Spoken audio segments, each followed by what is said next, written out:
कर्मधारय समास को देखते हैं। कर्मधारय, इसका कर्मधारय जो होता है विशेषण और विशेष से मिलकर, विशेषण और विशेष से मिलकर कर्मधारय बनता है। ठीक है, विशेषण और विशेष से किसी योग से। तो विशेषण का अर्थ हो गया उपमान और विशेष का अर्थ होता है उपमेय। विशेष का अर्थ होता है संज्ञा। ठीक है, विशेष का अर्थ संज्ञा होता है। तो कर्मधारय जो होता है विशेषण और विशेष से बनता है और उसके बीच में जो है वो है जो लगा रहता है जो।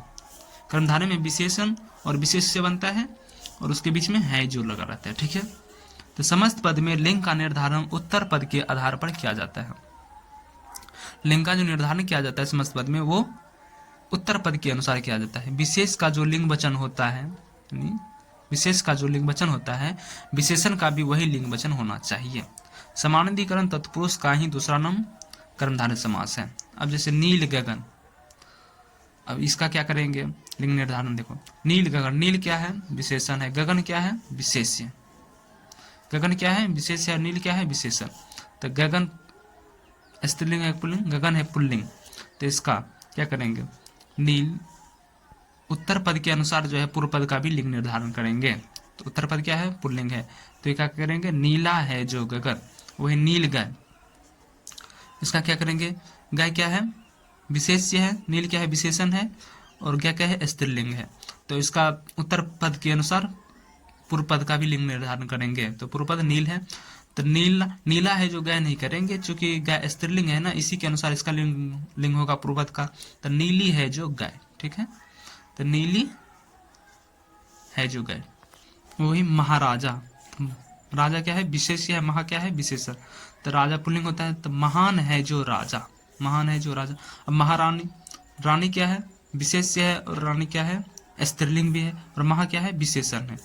तो महान है जो रानी नहीं, तो महा का स्त्रीलिंग में होता है महती, तो महती है जो रानी। ठीक है, व्याकरणों के मत में यह समानाधिकरण तत्पुरुष है। व्याकरणों के मत में जो है यह समानाधिकरण तत्पुरुष है क्योंकि इस समास के विग्रह में दोनों पदों के साथ एक ही कर्तव्य विभक्ति आती है। ठीक है, इस समास में एक पद विशेषण होता है और दूसरा पद विशेष्य होता है। इस समास में जो एक पद विशेषण है और दूसरा विशेष्य होता है, इसी को उपमेय उपमान कहा जाता है। उदाहरण के लिए जैसे देखते हैं चंद्रवदन, चंद्रवदन, चंद्र क्या है उपमान है और वदन क्या है उपमेय है।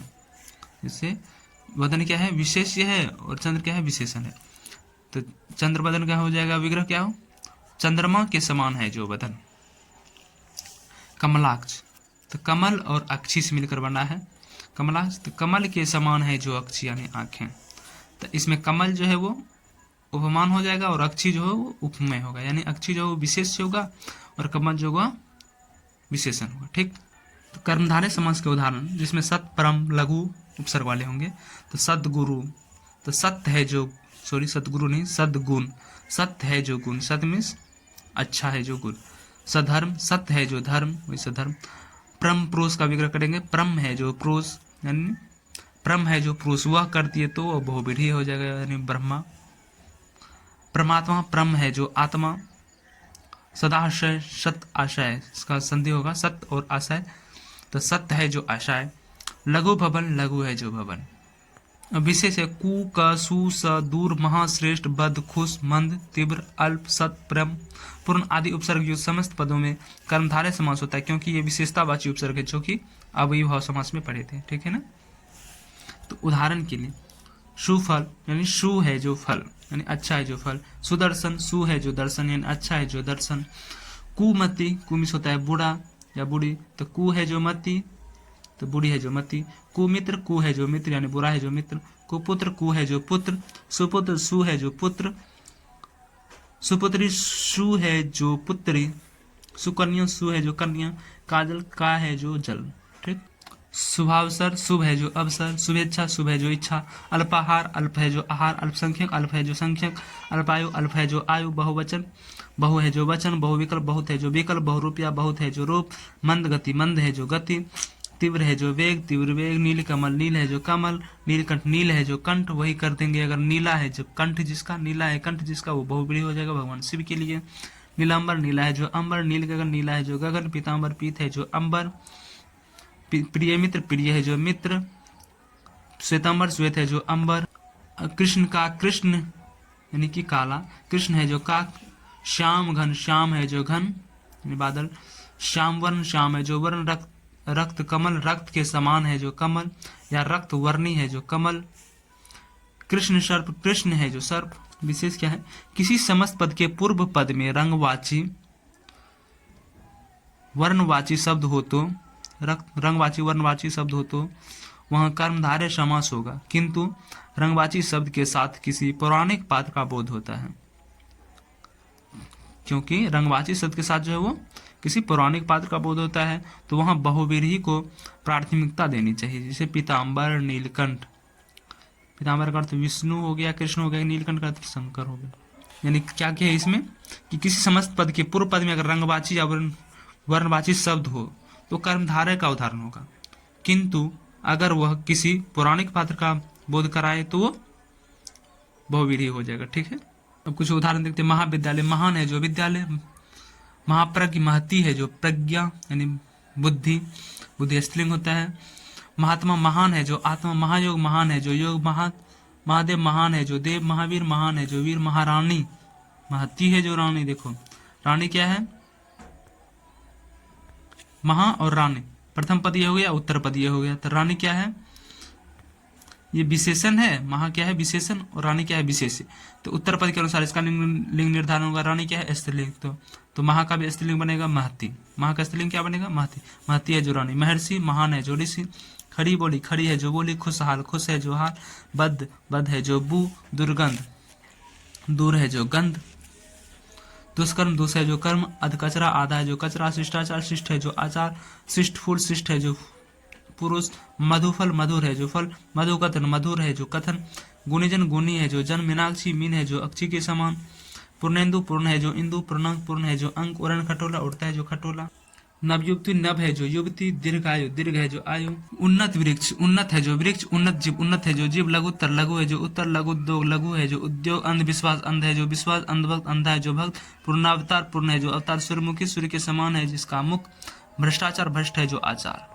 अब उधर क्या पढ़े थे हम लोग? पहले विशेषण आ रहा था, उसके बाद विशेष आ रहा था, लेकिन इसमें क्या कह रहा है अब?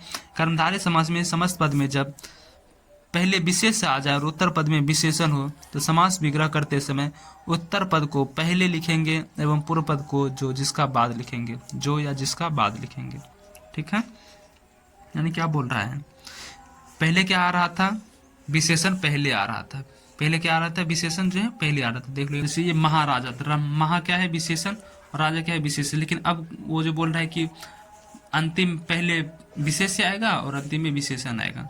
उत्तर पद में विशेषण आएगा और विशेष जो है वो पहले आ जाएगा। तो जब पहले आ जाएगा तो विशेषण को हमें पहले लिखना बोल रहा है। जहाँ जैसे यहाँ लिख रहे थे वैसे ही उधर लिखना है। नहीं समझ आया तो एक बार और देख लो। कर्मधारय समास में समस्त पद में जब पूर्व पद विशेष्य हो, यानी पहला पद विशेष्य हो और उत्तर पद में विशेषण हो, तो समास विग्रह करते समय उत्तर पद को हम पहले ही लिखेंगे, विशेषण को पहले ही लिखेंगे, और पूर्व पद को विशेष जो है जैसे लिख रहे थे जो जिसके बाद वैसे ही लिखेंगे। जैसे पुरुषोत्तम, तो पुरुष क्या है? पुरुष और उत्तम। तो पुरुष क्या है? विशेष्य है, और उत्तम क्या है? विशेषण है। उत्तम क्या है? तो उधर कैसे आ रहा था? उत्तम पुरुष। लेकिन अब जो है ऐसे आगे तो ठीक है, तो क्या लिखेंगे? उत्तम है जो पुरुष या पुरुष है जो उत्तम। तो दोनों सही है, लेकिन सर्वमान यही होगा। सर्वदलीय ठीक, उत्तम है जो पुरुष, यानी कि विशेषण पहले लिख लें उसके बाद विशेष्य। जिसे उधर लिख रहे थे महाराजा था तो क्या करते थे? पहले महा फिर राजा। ठीक है ना? तो उसी तरह पहले उत्तम फिर पुरुष। तो श्याम सुंदर, श्याम सुंदर। श्याम क्या है? विशेष्य है। सुंदर क्या है? विशेषण है। तो सुंदर है जो श्याम, सुंदर है जो श्याम। श्याम है जो सुंदर, ये भी लिख सकते हैं, लेकिन सर्वाधिक मान क्या होगा? सुंदर है जो श्याम। ठीक है, कैसे भी लिख सकते हैं। राम दीन, दीन है जो राम। राम क्या है? विशेष्य है। दीन क्या है? विशेषण है। तो दीन है जो राम, आराम है जो दीन, वैसे भी लिख सकते हैं, लेकिन सर्वाधिक मान तो यही होगा ना। अब प्रभु दयाल, तो दयालु है जो प्रभु। नरोत्तम, उत्तम है जो नर। नरोत्तम, नर क्या है? विशेष्य है। उत्तम क्या है? विशेषण है। तो उत्तम है जो नर, और इसको हम नर है जो उत्तम भी लिख सकते हैं, लेकिन सर्वाधिक मान ऐसा का होगा। तो हम ऐसे ही क्यों ना सीखे। राम कृपा, कृपालु है जो राम। शिव दयाल, दयालु है जो राम, दयालु है जो शिव। मुनिवर, वर है जो मुनिवर यानी श्रेष्ठ। विशेषणों उभय पद यानी विशेषणों उभय पद यानी कि विशेषण ही जब आ जाए दोनों पद। जब किसी समासिक पद में विशेष विशेषण संबंध ना होकर दोनों पद विशेषण ही आ जाए, जैसे शीतोष्ण, शीत प्लस उष्ण से मिलकर शीतोष्ण बनाए, दोनों क्या है विशेष, शीत भी विशेषण है उष्ण भी विशेषण है, तो इसका क्या बनेगा, शीत है जो उष्ण है। यानी यहाँ जो है यहाँ शीत और उष्ण विलोम शब्द भी है, ये तो वैकल्पिक द्वंद्व का भी उदाहरण हो जाएगा। शीत और उष्ण ये द्वंद्व समास का भी उदाहरण हो जाएगा, वैकल्पिक द्वंद्व का। चूंकि दोनों पद प्रधान है ना, शीत और उष्ण दोनों पद प्रधान है, तो द्वंद्व का भी उदाहरण हो जाएगा। द्वंद्व में किसका, वैकल्पिक द्वंद्व का। देवर्षि, देव प्लस ऋषि से बनकर बना है, तो देव भी विशेषण है और ऋषि भी विशेषण है। तो देवर्षि का क्या होगा, देव है जो ऋषि है, देव है जो ऋषि है। मोटा ताजा, मोटा भी विशेषण है, ताजा भी विशेषण है। मोटा है जो ताजा है। सीधा साधा, सीधा है जो साधा है, सीधा है जो साधा है। हृष्ट पृष्ठ, हृष्ट कैसे लिखा है, हृष्ट पृष्ठ, हृष्ट है जो पृष्ठ है। छोटा मोटा जो छोटा है जो मोटा है। नल पीत जो नल है जो पीत है। ठीक, अब देखते हैं विशेष्य पूर्व पद कर्मधारय। तो ऐसे समासिक पदों में पूर्व पद विशेष्य होता है, ऐसे समासिक पदों में जो है वो पूर्व पद विशेष्य होता है। यथा पूर्व पद में विशेष्य रहेगा। मदन मोहन, मदन क्या है विशेष्य, मोहन मदन, मदन मनोहर क्या है, मदन मनोहर, मदन क्या है विशेष्य है और मनोहर क्या है विशेषण। तो मनोहर है जो मदन या मदन है जो मनोहर, दोनों को तरीका से, लेकिन सर्वमान क्या होगा, ये मदन, मनोहर है जो मदन है। ठीक है, क्योंकि विशेषण पहले लिखते हैं ना, उसके बाद विशेष। विंध्य पर्वत, विंध्य नाम का है जो पर्वत या पर्वत है जो विंध्य। कुमार शर्मणा, शर्मणा यानी संन्यास की हुई शर्मणा। कुमारी शर्मण कुमारी, कुमारी अविवाहित लड़की। धर्म बुद्धि, धर्म विषयक है जो बुद्धि। उपमेय उपमान समास। पंडित कामता प्रसाद गुरु ने उपमावाचक कर्मधारय के 4 उपभेद माना है। कौन कौन, उपमान पूर्व पद, उपमानोत्पद, उपमानोत्तर पद, अवधारणा पूर्व पद कर्मधारय और अवधारणोत्तर पद कर्मधारय। तो उपमान पूर्व पद यानी कि उपमान पद जो है आरंभ में रहता है, उपमान पद जो है वो आरंभ में रहेगा। उपमानोत्तर यानी उपमान पद जो है उत्तर में रहेगा, यानी उत्तर पद में। तो उपमान पूर्व पद जिस वस्तु की उपमा देते हैं उसका वाचक शब्द जिस समास के आरंभ में आता है उसे उपमान पूर्व पद कर्मधारय कहेंगे। पूर्व पद यानी पहले, तो उपमान पहले आए। जैसे उपमान वाचक पद है जिसके पूर्व में, उपमान वाचक पद जिसके पूर्व में होगा वही उपमान पूर्व पद होगा। उदाहरण के लिए चंद्रमुख, चंद्र क्या है उपमान है, मुख क्या है उपमेय है। तो चंद्र क्या है उपमान है, तो ये कौन सा समास हो गया, उपमान पूर्व पद कर्मधारय का हुआ उपमान पूर्व पद। तो चंद्र और मुख, चंद्र क्या है उपमान है, मुख क्या है उपमेय है। तो चंद्र समान, चंद्र समान या सरीक्षा या सदृश है जो मुख। चंद्र समान है जो मुख, चंद्र समान है जो मुख, या चंद्र सरीक्षा, सरीक्ष समान है जो मुख, या चंद्र सदृश है जो मुख। घन श्याम, घन क्या है उपमान है, श्याम क्या उपमेय। तो घन के समान है जो श्याम, या घन के सदृश या सरीखा है जो श्याम। मीनाक्षी, मृगाक्षी, मृग के अक्षी के समान अक्षी वाली है जो। तो मृग प्लस अक्षी, मृग क्या है उपमान है, अक्षी क्या उपमेय। मृग की अक्षी के समान वाली है जो। वज्र देह, वज्र क्या है उपमान और देह क्या है उपमेय। तो वज्र के समान कठोर है जो देह। वज्रांग, वज्र के समान कठोर है जो अंग। प्राण प्रिय, प्राणों के समान प्रिय। पाषाण हृदय, पाषाण यानी कि पत्थर के समान हृदय। राजीव लोचन, राजीव यानी कमल के समान लोचन। सिंधु हृदय, सिंधु के समान हृदय। चंद्र वदन, चंद्रमा के समान वदन। कमलाक्ष, कमल के समान अक्षी यानी आंखों वाला। पद्म पाणी, पद्म यानी कमल के समान पाणी यानी हाथ। अब देखते हैं उपमानोत्तर कर्मधारय। तो जहां पहला पद उपमेय तथा दूसरा पद उपमान हो, जहां पहला पद उपमेय तथा दूसरा पद उपमान हो, यानी उपमानोत्तर यानी उपमान के उत्तर। जहां पहला पद उपमेय तथा दूसरा पद उपमान हो वहां उपमानोत्तर कर्मधारय समास होता है। विग्रह करते समय पहले उपमान लिखेंगे, जब उसका विग्रह करेंगे तो उपमानोत्तर का पहले उपमान लिखेंगे, उसके बाद रूपी लिखकर उपमेय लिखेंगे, रूपी लिखेंगे उसके बाद उपमेय लिखेंगे, क्योंकि ऐसे समस्त पदों उपमेय की उपमान में से तुलना करने के साथ साथ उपमेय पर उपमान का आरोप भी किया जाता है। रूपक वाले समासों में पूर्व पद उपमेय और उत्तर पद उपमान होता है और इन दोनों के मध्य अभेद आरोप होता है। क्या होता है? अभेद आरोप। जैसे नर सिंह, तो उपमान क्या है? सिंह, नर क्या है? उपमेय। तो सिंह रूपी नर लिखेंगे, यानी पहले उपमान लिखेंगे, पहले उपमान लिखेंगे, उपमानोत्तर में क्या लिखेंगे? पहले उपमान लिखेंगे, उसके बाद उपमेय लिखेंगे। तो सिंह रूपी नर, नर रूपी सिंह अब नहीं लिखेंगे, क्योंकि अभेद आरोप रहता है उपमान और उपमेय के बीच। तो नर रूपी सिंह नहीं, सिंह रूपी नर लिखेंगे। चरण कमल, चरण कमल, कमल क्या है? उपमान है, चरण क्या है? उपमेय है। इसका क्या होगा? पहले उपमान रखो, कमल रूपी चरण। संसार सागर, संसार सागर, सागर रूपी संसार। देह लता, लता रूपी देह, देह क्या है? उपमेय है, लता क्या है? उपमान है। लता रूपी देह। स्त्री रत्न, रत्न रूपी स्त्री। क्रोधाग्नि, अग्नि रूपी क्रोध। मुखारविंद, मुखारविंद कहते हैं ना, अपने मुखारविंद से राम प्रभु का नाम लो। तो अरविंद रूपी मुख, यानी कमल रूपी मुख। वचनामृत, अमृत रूपी वचन। कर कमल, कमल रूपी कर, यानी हाथ, यानी कहते हैं ना कि अपने कर कमलों से, यानी कि कमल रूपी हाथ से। अब देखते हैं अवधारणा पूर्वपद कर्मधारय। क्या? अवधारणा पूर्वपद कर्मधारय। तो जिस समास में पूर्व पद के अर्थ पर उत्तर पद का अर्थ अवलंबित होता है, तो जिस समास में पूर्व पद के अर्थ पर उत्तर पद का अर्थ अवलंबित होता है, उसे अवधारणा पूर्वपद कर्मधारय का समास कहा जाता है। यानी पूर्व पद के अर्थ पर उत्तर पद का अर्थ भी अवलंबित होता है। तो गुरुदेव, गुरु ही देव या गुरु रूपी देव। कर्म बंधन, कर्म ही बंधन या कर्म रूपी बंधन। पुरुष रत्न, पुरुष ही रत्न या पुरुष रूपी रत्न।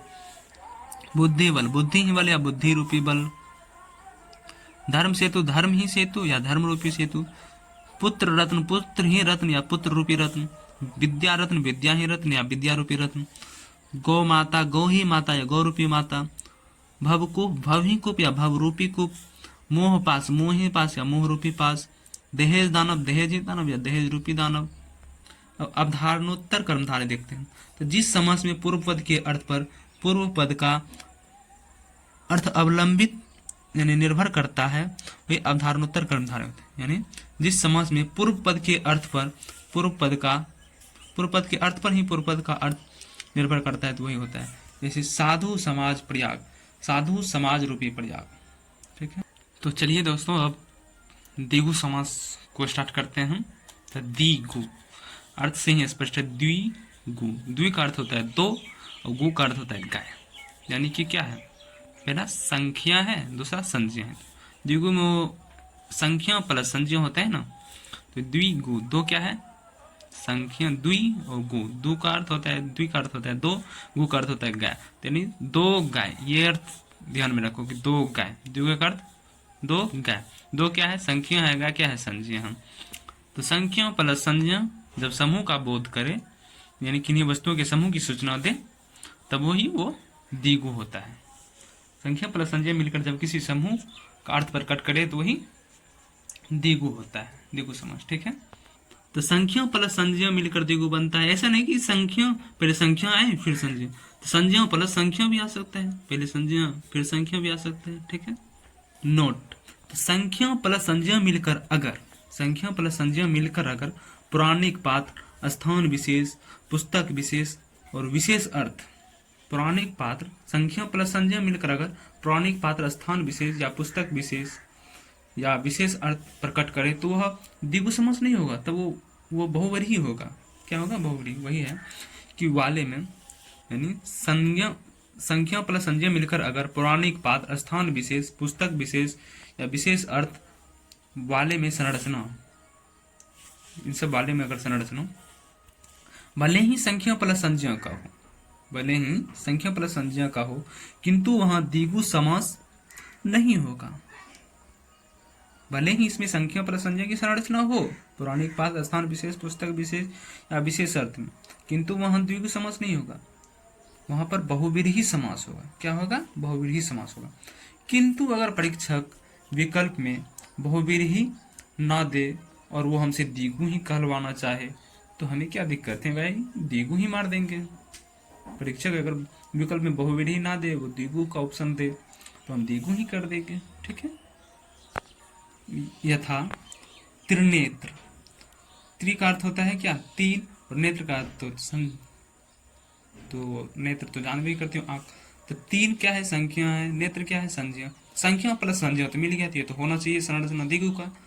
लेकिन तीन है नेत्र जिसके, संख्या प्लस संज्ञा है, लेकिन इनकी संरचना तो है द्विगु की जरूर। तीन है नेत्र जिसके, संख्या प्लस संज्ञा। संख्या तीन क्या है, संख्या है, नेत्र क्या है, संज्ञा है, इनकी संरचना तो जरूर है द्विगु, किंतु ये जो है बहुव्रीहि के हैं उदाहरण।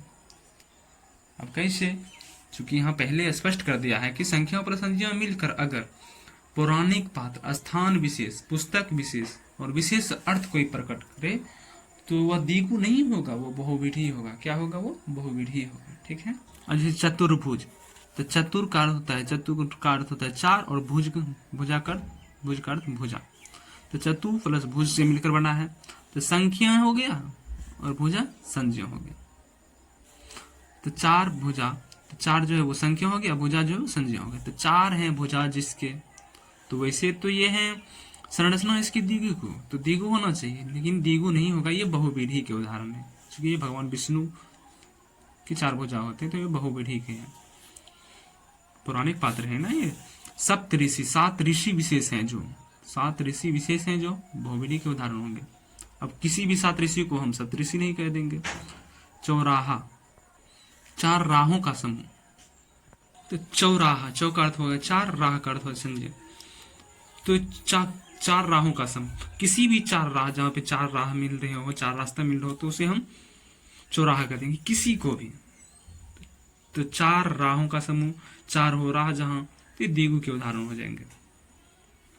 अष्टाध्यायी, तो अष्टमी 8, अध्याय में अध्याय, तो 8 क्या हो गया, संख्या हो गया, अध्याय का अर्थ हो गया संज्ञा। 8 संख्या है, ये संज्ञा है। तो 8 अध्याय हो जिसमें, तो ये देखो इसकी संरचना तो ही द्विगु की, संख्या प्लस संज्ञा प्लस संख्या प्लस संज्ञा है। लेकिन अष्टाध्यायी किसी भी बुक में जो अगर 8 अध्याय है तो हम अष्टाध्यायी नहीं कह देंगे, क्योंकि अष्टाध्यायी से अर्थ आता है सीधा पाणिनि का बुक।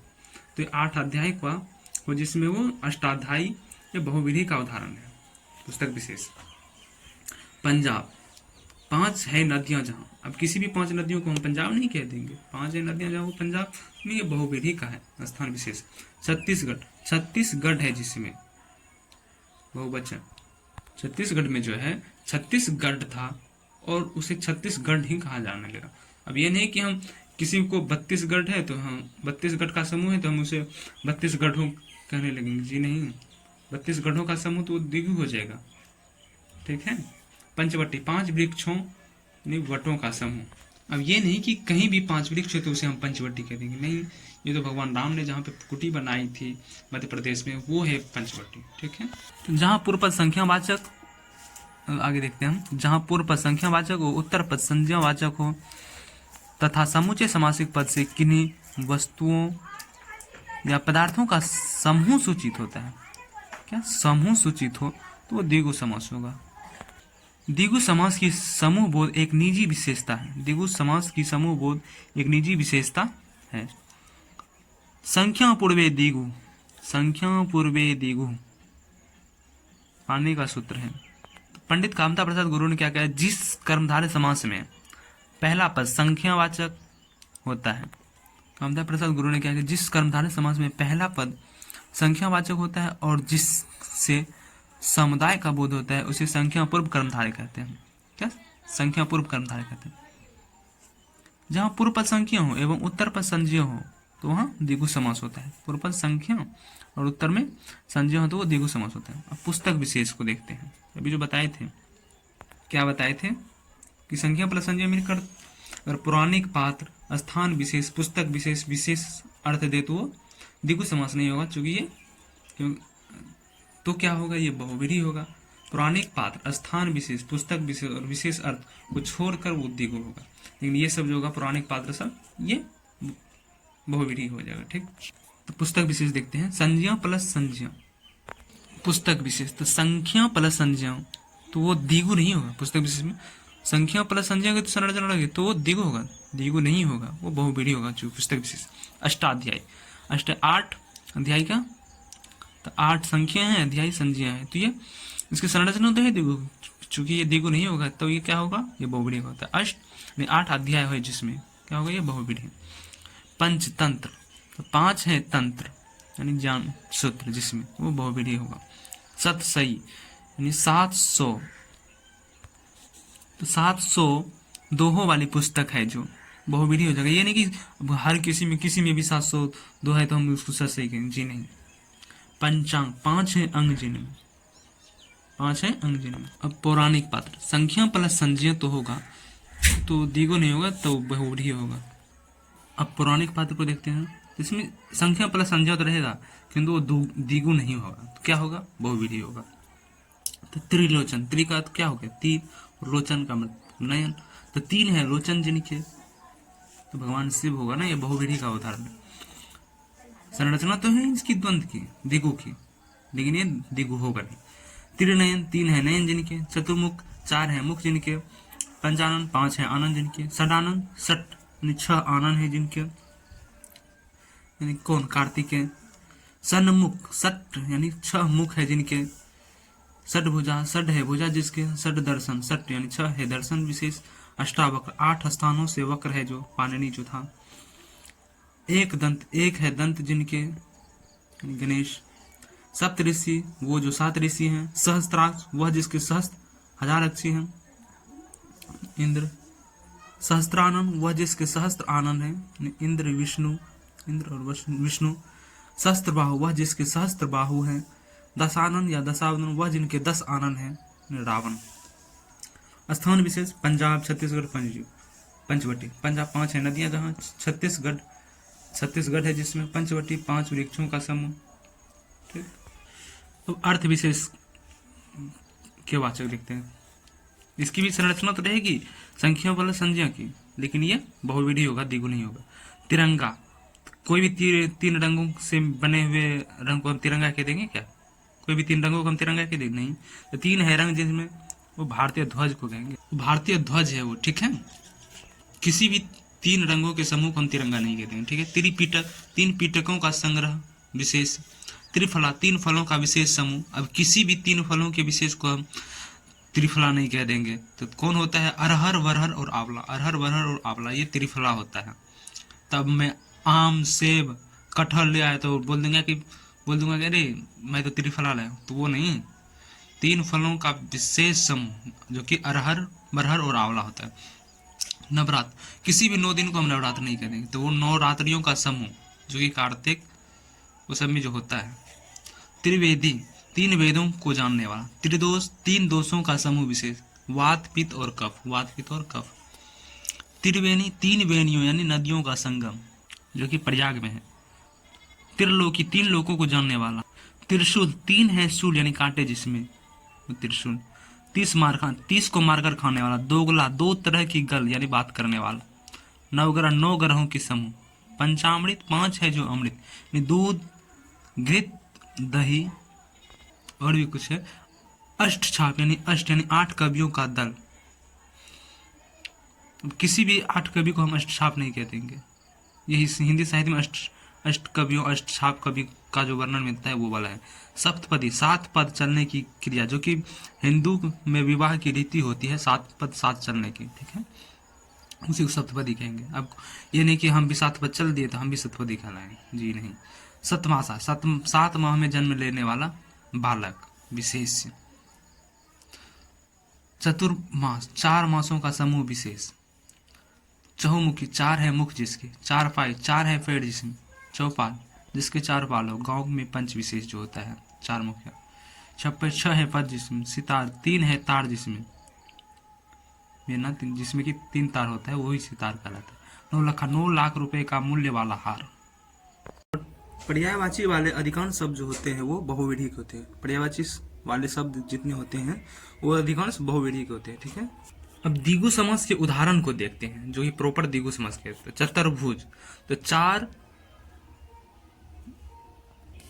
उसे चतुर्युग है। चतुर्भुज होता तो 4 भुजाओं का समूह होता, तो चतुर्युग है लेकिन तो 4 युगों का समूह। षट दर्शन 6 दर्शनों का समूह। देखो द्विगु समास का जो उदाहरण होगा उसमें समूह आ जाएगा, ठीक है। त्रिपिटक 3 पिटकों का समूह, और वो सब जो था उसमें क्या था, जो पौराणिक पात्र सब, ये सब में समूह नहीं था। ठीक है, तो द्विगु समास का सिंपल है क्या कि समूह आ गए। ठीक है, चलो एक बार शॉर्ट में देख लेते हैं उसको आगे। द्विगु का जो होता है वो दो गाय यानी कि संख्या प्लस संज्ञा से मिलकर बनता हो और प्लस समूह का बोध कराता हो। ठीक है, तो संख्या प्लस संज्ञा मिलकर अगर पौराणिक पात्र, स्थान विशेष, पुस्तक विशेष या विशेष अर्थ का बोध कराए तो वो जो है इसकी संरचना तो हो जाएगी द्विगु को, किंतु वो किसका होगा, बहुविधी का। ठीक है, तो पौराणिक पात्र में जैसे कि एक दंत, त्रिनेत्र, चतुरानन, स्थान विशेष में छत्तीसगढ़, पंचवटी, पंजाब आदि, पुस्तक विशेष में अष्टाध्यायी, पंचतंत्र, सतसई, उसे पुस्तक है ना, तो इससे किस में आएगा, बहुविधी में आएगा। संरचना तो इनकी होगी द्विगु का, लेकिन बहुविधी का उदाहरण होगा ऐसा। विशेष अर्थ में जैसे त्रिफला, तिरंगा, त्रिपिटक आदि, वो सब जो आगे बढ़े। ठीक है, तो द्विगु समास के उदाहरण समझ लिए ना। चतुर्भुज जैसे होगा या चतुर्युग तो 4 युगों का समूह, षट दर्शन तो 6 दर्शनों का समूह, त्रिपिटक 3 पिटकों का समूह, त्रिकाल 3 कालों का समूह, शताब्दी 7 अब्दों का समूह, पंचतंत्र 5 पात्रों का समूह, पंचपात्र है 5 पात्रों का समूह, नवनिधि 9 विधियों का समूह, दुपहिया 2 पहियों वाला, चौराहा 4 राहों का समूह, कोई भी चौराहा 4 राह जहाँ पर हो उसको चौराहा कह सकते। ठीक है, तिराहा 3 राहों का समूह, चौकट 4 खूंटों का समूह, अठन्नी 8 आनों का समूह, चवन्नी 4 आनों का समूह। समूह का बोध अगर जैसे करा दे तो समझ लो कि द्विगु का उदाहरण होगा। ठीक है, सप्ताह 7 दिनों का समूह, त्रिभुवन 3 भुवनों यानी 3 संसार का समूह, त्रिलोक 3 लोकों का समूह, भुवंत्र। अब देखो ये पीछे क्या पढ़े थे कि पहले द्विगु में जो है संख्या प्लस संज्ञा इसकी संरचना होगी, प्लस एक और बताए थे कि संख्या ये निश्चित नहीं कि पहले संख्या ही आ जाए। अब देखो यहाँ पे पहले संज्ञा आ गया है तो संज्ञा प्लस संख्या है, भुवन त्रय, भुवन हो गया संज्ञा, त्रय हो गया संख्या, तो 3 भुवनों का समूह। चलो एक बार देख लो, यहाँ बताए थे ना संख्या प्लस संज्ञा की संरचना होगी तो वो द्विगु होगा, लेकिन ऐसा निश्चित नहीं कि पहले संख्या ही आएगी, पहले संज्ञा भी आ सकता है, तो संज्ञा प्लस संख्या। तो वही 2 उदाहरण है, और भी वैसे अधिक उदाहरण होंगे किंतु 2 लिखा हुआ है।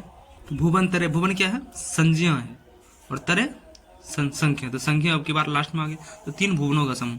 पक्ष द्वय, तो पक्ष क्या है, संज्ञा है, और द्वय क्या है, संख्या, तो 2 पक्षों का समूह। ठीक, तब इनके बाद जो है दोस्तों हम लोग पढ़ेंगे बहुविधी समास।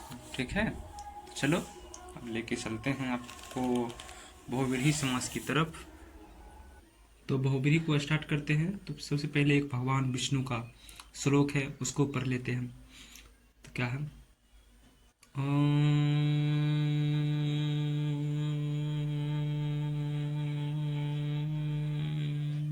शांतकारं भुजगशयनं पद्मनाभं सुरेशं विश्वधारं गगनसदृशं मेघवर्णं शुभांगं लक्ष्मीकान्तं कमलनयनं योगिभिर्ध्यानगमनं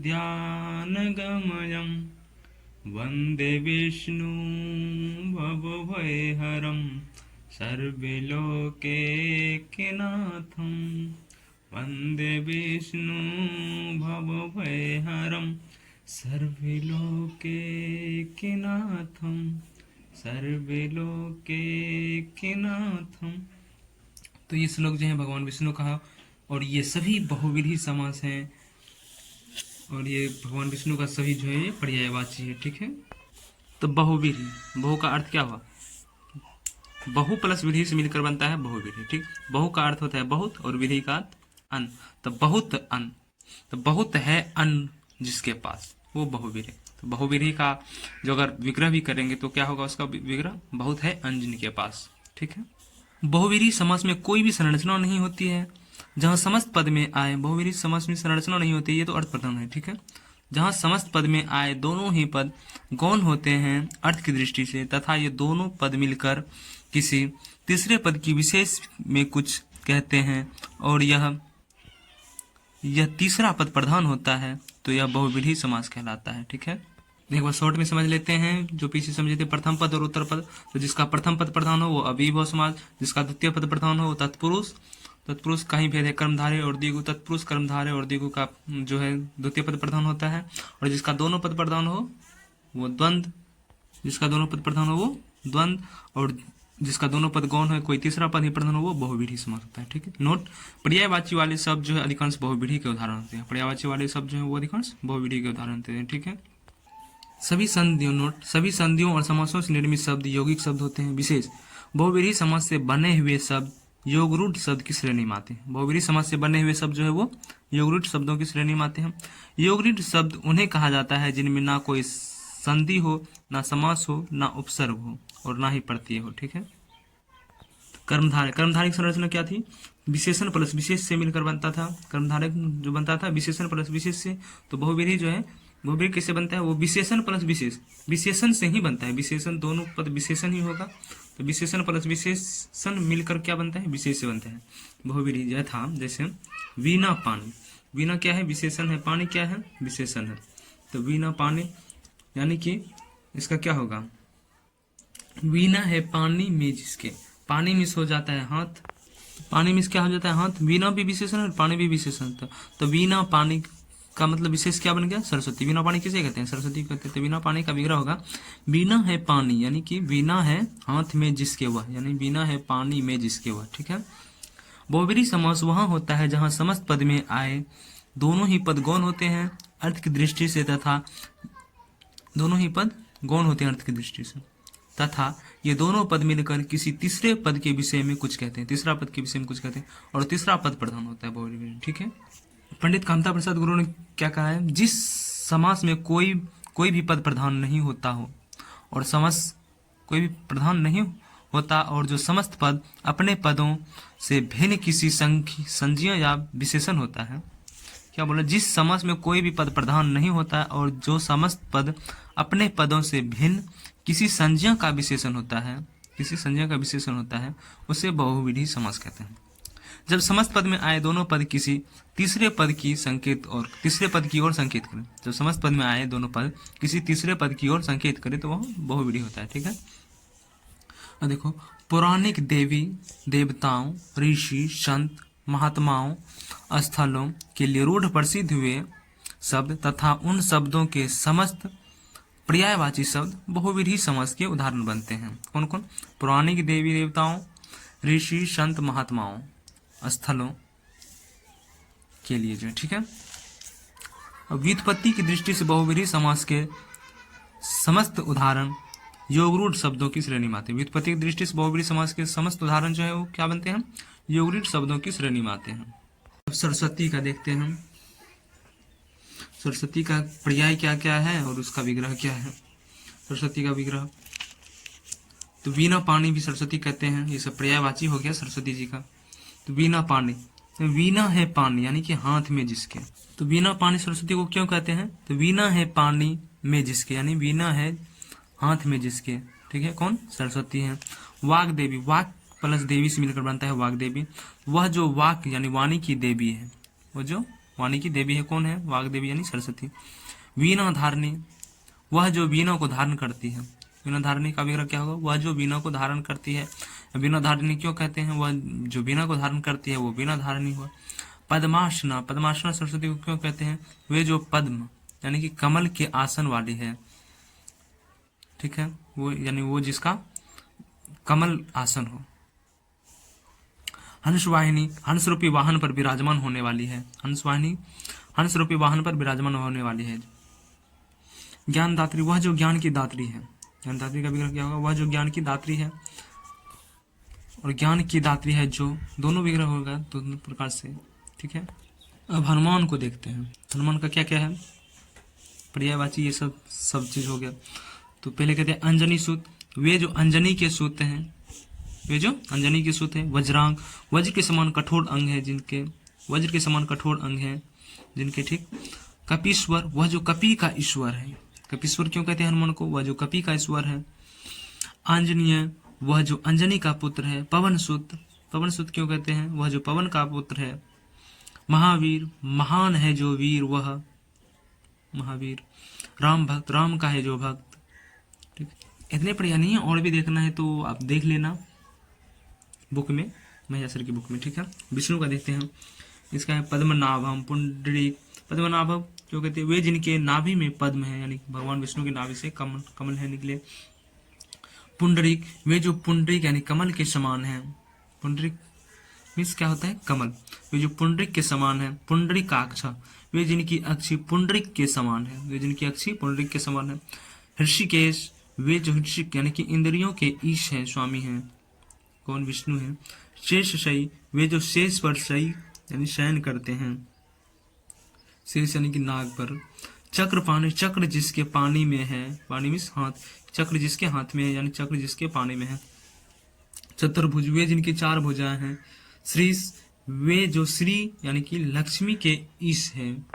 क्या, लक्ष्मी के ईश है। कामदेव को देखते हैं, कामदेव वे जो काम यानी कामना इच्छा वासना के देव हैं, ठीक। और इसका पर्याय क्या क्या सब है। पुष्प धनवा वे जिनका धनवा यानी धनुष पुष्पों से निर्मित है।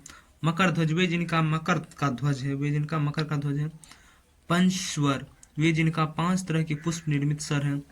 अनंग बिना अंगों वाला यानी कामदेव के अंग नहीं है, वो अनंग है। और क्या क्या है, मनोज है वे जिनका मन से जन्म होता है। कामदेव का मन से जन्म होता है। मनसी वे जिनका मन से जन्म होता है। मनमंत वे जो मन को मथते हैं। कामदेव मन को, मन में ही उथल पुथल होता है ना, तो वही कामदेव का एक यह भी होता है पर्याय मंथन, मनमत यानी वे जो मन को मथते हैं। कृष्ण का देखते हैं, मुरारी मूर नामक राक्षस को मारने वाला है। जो भगवान कृष्ण का मुरारी नाम क्यों पड़ा, क्योंकि उसने मूरा नामक राक्षस को मारा था, तब से उसे मुरारी कहा जाने लगा। मुरलीधर क्यों कहते हैं, वह जो मुरली को धारण करता है। घनश्याम वह जो घन के श्याम वर्ण के हैं। चक्रधर वे जो चक्र को धारण करते हैं। पीताम्बर पीत हैं अंबर जिनके। श्याम सुंदर सुंदर है जो श्याम। नंद नंदन वह जो नंद का नंदन यानी पुत्र है। द्वारकाधीश वह जो द्वारका नामक नगरी का अधीश यानी कि स्वामी है। वज्र वल्लभ वह जो वज्र का वल्लभ यानी कि स्वामी है। शिव आशु शिव का पर्याय क्या सब है। आशुतोष क्यों कहते हैं, वे जो आशु यानी कि शीघ्र तोष हो जाते हैं, यानी कि वे जो शीघ्र प्रसन्न हो जाते हैं। भगवान शिव जो तुरंत प्रसन्न हो जाते हैं, ठीक है। छोटे से में थोड़ा सा भांग दे दो, बस प्रसन्न हो गए गुरु जी, बहुत जल्द प्रसन्न होते हैं। कौन, भगवान शिव। इसलिए इसे आशुतोष भी कहा जाता है। वे जो आशुतोष हो जाते हैं, आशु यानी कि शीघ्र तोष हो जाते हैं। पशुपति वे जो पशुओं के पति यानी नाथ हैं। तो पशुपति मतलब क्या, पशुओं के नाथ हैं, पशु के पति हैं जी नहीं। पशुओं का अर्थ पौराणिक समय में होता था कि वह जो देख सकता है। तो देख तो मानव भी सकता था, मनुष्य भी, जानवर भी, तो जो भी जीव देख सकता था उसे पशु कहा जाता था, और उसी को वैज्ञानिक में एनिमल कहा जाने लगा। तो पशु वे जो पशुओं के पति हैं, नाथ हैं। शूलपाणी वे जिनके पानी में शूल है। वे जिनके पानी यानी कि हाथ में शूल है, शूल का त्रिशूल। महेश्वर महान है जो ईश्वर वह। चंद्रचूर वे जिनके चूर यानी कि सिर पर चंद्र है। त्र्यंबक या त्रिलोचन वे जिनके 3 अंबक यानी कि लोचन है। नीलकंठ नीला हो कंठ जिसका, या वे जिनका कंठ नीला है। गंगाधर वे जो गंगा को धारण करता है अपनी जटाओं में, इसलिए गंगाधर भी उसे कहा जाता है। गंगा को धारण करने वाला शिव है, तो इसलिए उसे गंगाधर भी कहा जाता है। अब सूर्य को देखते हैं, तो सूर्य दिनकर वे जो दिन करते हैं। दिवाकर दिन को संभव करने वाला, दिवाकर दिन को संभव करने वाला दिवाकर। अंशुमाली वे जिनकी किरण यानी अंशों की माला है। भास्कर वह जो चमकने वाला है। सहस्त्रपाद वे जिनके सहस्त्र पैर हैं। शीघ्र वह जो शीघ्र गमन करता है। ग का अर्थ हो गया यहाँ पे गमन, तो शीघ्र वह जो शीघ्र गमन करता है। दिनेश्वर वह जो दीन का ईश्वर है। दीन प्लस ईश्वर होगा इसका संदेश, तो वह जो दीन का ईश्वर है। विश्व लोचन वह जो विश्व का लोचन यानी कि नेत्र है। इसको सूर्य को आफताब भी कहा जाता है। आफताब अंशुपति दीन नायक, दीन का जो नायक है। प्रभाकर, ठीक है। अब गणेश को देखते हैं, तो लंबोदर वक्रतुंड एक दंत। लंबोदर वह जिसका लंबा उदर है, वह जिसका लंबा उदर है। वक्रतुंड तो वक्रतुंड वह जिसका तुंड यानी कि मुख वक्र है, टेढ़ा है। एक दंत वह जिनके एक दंत है, उनके मुख में एक दंत है, मतलब गज वदन गज के समान वदन है जिसका, इसलिए उसे गज वदन कहते हैं। उमा सुत वह जो उमा के सुत है। गणपति वह जो गणों के पति हैं। गजानन वह जिसका आनंद गज के आनन के समान है। विघ्नहरा वह जो विघ्न को हरता है। तो विघ्नहरे से एक याद आ गया भगवान शिव का कि काल हर, दुख हर, दरिद्र हर, कष्ट हर, रोग हर, हर हर महादेव। अब चंद्रमा का देखते हैं। चंद्रमा सुधाकर वह जो सुधा अमृत को संभव करता है। राकेश का विग्रह, राका जो इससे मिलकर राकेश बना है, तो राका का अर्थ होता है रात्रि और इसका मतलब देवता, रात्रि का देवता। वह जो रात्रि का स्वामी है, ठीक है। ताराधीश वह जो तारों का धीश है यानी स्वामी है। तमोहर वह जो तम यानी अंधकार को हरण करने वाला है। शवानाथ, शवानाथ वह जो शफा यानी रात्रि का नाथ यानी स्वामी है। और इसका जो है चंद्रमा का पर्यायवाची शब्द सब हो जाएगा, जैसे महताब, हिमांशु, सुधांशु, कलाधर, कलानिधि, ताराधीश यानी तारा का धीश, निशाकर, राकेश, रजनीश, शशांक, ठीक है। अब रावण का देखते हैं। रावण को क्या क्या कहा जाता है? बहुबाहु यानी वह जिसके बहुत बाहु है यानी भुजाएं हैं। दशानंद वह जिसके 10 आनंद है। लंकापति वह जो लंका के पति हैं। 10 माथ यानी वह जिसके 10 माथ यानी माथा है। 10 गिरवा वह जिसके 10 गिरवा यानी गर्दन है। धनुजेश वह जो धनुष दैत्यों का ईश है। लंकेश और क्या क्या कहते हैं? लंकेश, 10 वदन, 10 मौली, धनुजेश इत्यादि, ठीक है। पार्वती का क्या क्या है प्रिय? हेम तनिया वह जो हेम की तनियानी पुत्री है। हिम सुता वह जो हिम की सुता है। शैल नंदनी वह जो शैल की यानी पर्वत या हिमालय की नंदनी है। शैलेजा वह जो शैल यानी पर्वत से जन्म लेने वाली है। शैल तनिया वह जो शैल यानी पर्वत की तनिया है। रुद्र प्रिया वह जो रुद्र यानी शिव की प्रिया है। शंकर प्रिया वह जो शंकर की प्रिया है। और इसके हैं पार्वती के प्रिय अपर्णा, गिरिजा, गिरिनंदनी, गिरिसुता, शैल कुमारी, शैलपुत्री इत्यादि, ठीक है। राम का देखते हैं तो इसको कहते हैं रघुपति वह जो रघुकुल का पति है। राजीव लोचन वह जिसके लोचन राजीव कमल के समान है। पुरुषोत्तम वह जो सब पुरुषों में उत्तम है। जानकी नाथ वह जो जानकी का नाथ है। सियापति वह जो सिया यानी सीता का पति है। और इसको कहते हैं दशरथी, धनुर्धर, बाली हंता, रावण रिपु, दुर्गा का जगदम्बा वह जो जगत की अम्बा है। सिंह वाहिनी वह जिसके सिंह का वाहन है या सिंह वाहन वाली वह।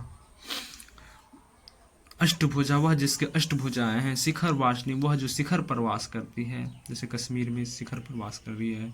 युधिष्ठिर वह जो युद्ध में स्थिर रहे, जो कौन? अर्जुन। कौनते वह जो कुंती का पुत्र है। धनंजय वह जो धन को जय करता है। हलधर वह जो हल को धारण करता है यानी कौन? बलराम। रोहिणी नंदन वह जो रोहिणी का नंदन है। रेवती रमन वह जो रेवती के साथ रमन करता है। बृहस्पति का देखते हैं। इंद्र गुरु, देव गुरु। इंद्र गुरु वह जो इंद्र का गुरु है। देव गुरु वह जो देव का गुरु है। देवाचार्य वह जो देवों का आचार्य है। सूर गुरु वह जो सूरों का है यानी कि सूर कहते हैं देवता को, वह जो सूर का गुरु है। वाचस्पति वह जो वाक्य का पति है। गिरपति वह जो गिह वाणी का पति है। अमराचार्य इसको कहते हैं अमराचार्य, वागीश, वागीश्वर आदि। अब कर्ण को देखते हैं तो इसको कहते हैं सूतपुत्र, सूर्यपुत्र। सूतपुत्र क्यों कहते हैं? वह जो सूत यानी सारथी का पुत्र है। सूतपुत्र क्यों कहते हैं? वह जो सूत यानी कि सारथी का पुत्र है। सूर्यपुत्र क्यों कहते हैं? वह जो सूर्य का पुत्र है यानी सूर्य का वो पुत्र कहा जाता है। अंगराज वह जो अंग नामक देश का राजा है, अंग देश का राजा था इसलिए अंगराज कहा जाता है। आदित्य सुनु वह जो आदित्य का सुनु है। रवि नंदन वह जो रवि का नंदन यानी रवि कहते हैं सूर्य को, वह जो रवि का यानी सूर्य का नंदन है, सूर्य का पुत्र है। कार्तिकेय को मयूर वाहन कहते हैं। मयूर वाहन क्यों कहते हैं? वह जिसका मयूर वाहन है, चूंकि इसका वाहन जो मयूर है। षण्मुख वह जिसके सन यानी शाहमुख है कार्तिकेय का। सडानन वह जिसके सड यानी शाह आनंद है।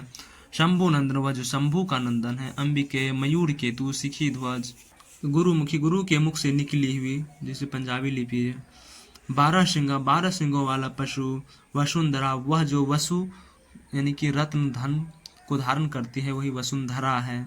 वह जो वसु को धारण करती है यानी कि रत्न को धारण करती है, ठीक है, वसुंधरा। चक्षु श्रवा वह जो चक्षु से श्रवण करता है। भूपति वह जो भू का पति है। दुर्वासा दूर यानी कि बूढ़े, वासा यानी वस्त्र पहनने वाला ऋषि। दुर्वासा दूर यानी कि बूढ़े वस्त्र पहनने वाला ऋषि। श्वेतांबर श्वेत है अंबर यानी वस्त्र जिनके। श्वेतांबर दिगंबर जो होते हैं संत। दिगंबर, दिक यानी दिशाएं ही जिसके अंबर हैं वो दिगंबर, दिशा ही उसके हैं अंबर वस्त्र, जो कि दिगंबर वस्त्र नहीं पहनते हैं, विपरीत दिशा में खड़े रहते हैं। प्रतिकूल, कूल यानी किनारे के विपरीत, जो अनुकूल नहीं है। निगोरा, बिना गोर यानी पैर वाला। अनुकूल, कूल यानी किनारे के पीछे या पीछे अनुसरण करने वाला। अनुचर, अनु यानी कि पीछे, चर वाला, चलने वाला सेवक। खड़ी बोली, जो बोली खड़ी हो। सिर फीटा, जिसका सिर फिरा हो, सिर फिरा, जिसका सिर फिरा हुआ हो। तिलांजलि, तिलों का अंजलि। मंदोदरी, वह जिसका उदर मंद हो। मंदोदरी रावण की पत्नी। मंदोदरी क्यों कहते हैं? क्योंकि उसका उदर जो था वो मंद था, यानी छोटा था, इसलिए उसे मंदोदरी कहा जाता है। कुमति, कुत्सित है जिसका मति। कुमति, कुत्सित है जिसका मति बहुब्रीहि हो, और इसी को कुत्सित है जो मति कर्मधारय हो गया। सत्यवर का देखो, सत्य है वर्त जिसका, ऐसा व्यक्ति विशेष वो बहुब्रीहि होगा। सत्य है वर्त कर्मधारय होगा। सत्य का वर्त षष्ठी तत्पुरुष, यानी तत्पुरुष का छठा वाला कौन है? दिव्य दृष्टि, दिव्य है दृष्टि जिसकी, वह व्यक्ति विशेष बहुब्रीहि। दिव्य है जो दृष्टि कर्मधारय का उदाहरण हो गया। हिरणागर्भ, वह जिसका हिरण्य यानी कि सोने का गर्भ है वो ब्रह्मा है। हिरण्य गर्भ, वह जिसका हिरण्य यानी कि सोने का गर्भ है। ठीक है, अब बहुत इंपॉर्टेंट चीज देख रहे हैं, नोट।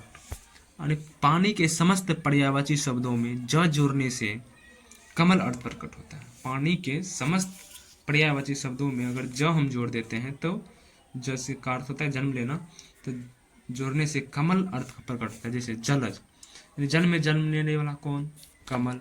जल में तो और कुछ भी जन्म लेता है, लेकिन सबको जलज नहीं न कहते हैं, कमल को कहते हैं।